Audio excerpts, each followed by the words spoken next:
The Mycomancer, a tale of gilded rot. Solvath, a city that breathes flickering gaslight and exhales hazardous smoke through the cracks in its gilded facade.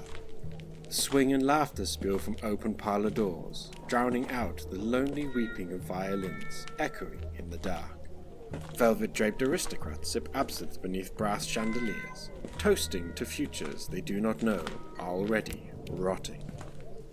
Beneath the towering Gothic architecture and dim fog-drenched streets, something ancient stirs. A force neither dead nor alive, neither benign nor malevolent. The mycelium.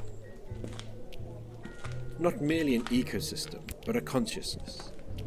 An ancient intelligence that weaves life and decay into an endless cycle. It pulses beneath Solvath's cobblestones, breathing through the cracks of forgotten catacombs and abandoned tunnels. Its invisible threads tugging at the edges of fate.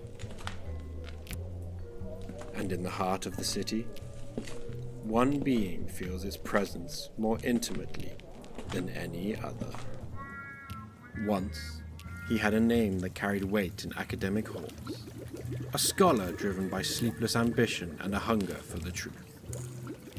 He sought to pierce the veil between life and death, peeling back reality's skin to glimpse at what lay beneath. Solvath offered no shortage of forgotten knowledge. Sealed vaults, misplaced grimoires, and whispered rumors of miracles and monstrosities alike. It was in the ancient underground archives, once home to artificers, alchemists, and arcane scholars, that Mycomancer found what he wasn't meant to find.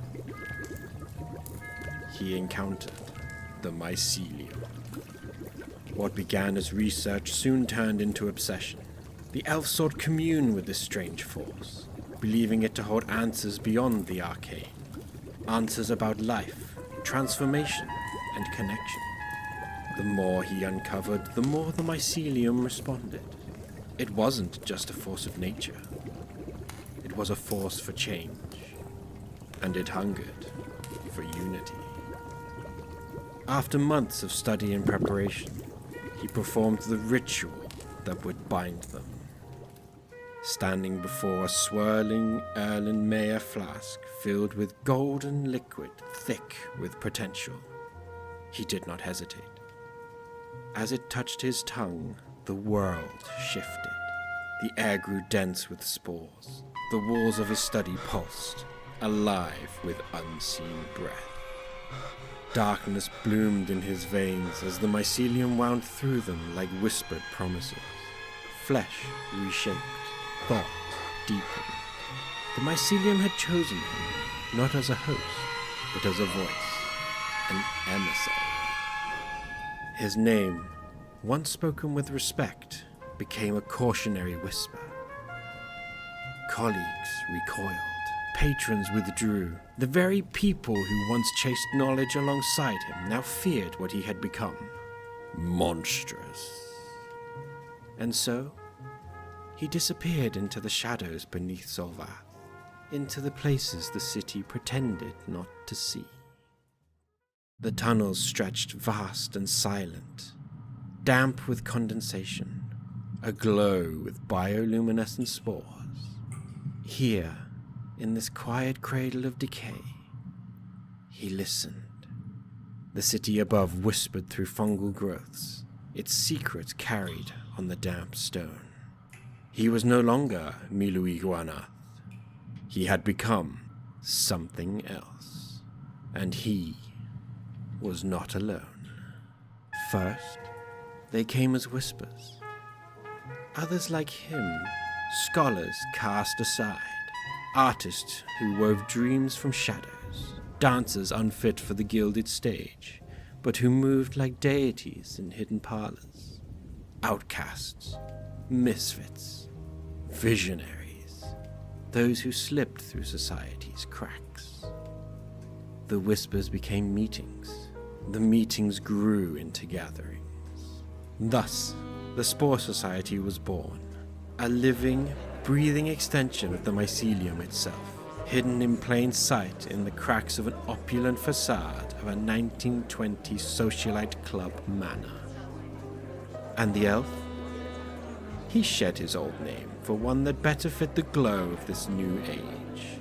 He became VirvaValkea, not as a mask, but a light, a guide, a beacon for those who didn't belong yet longed to connect.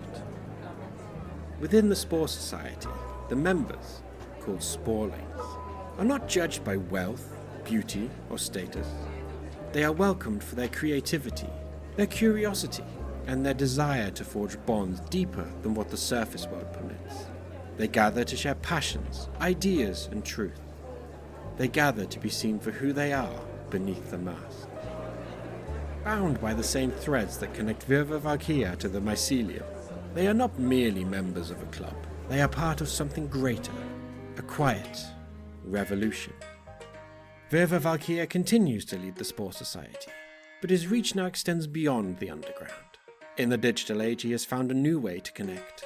Broadcasting from a gothic, fungal-inspired lair, he welcomes viewers into his world, a space where the strange is sacred and the outcast revered.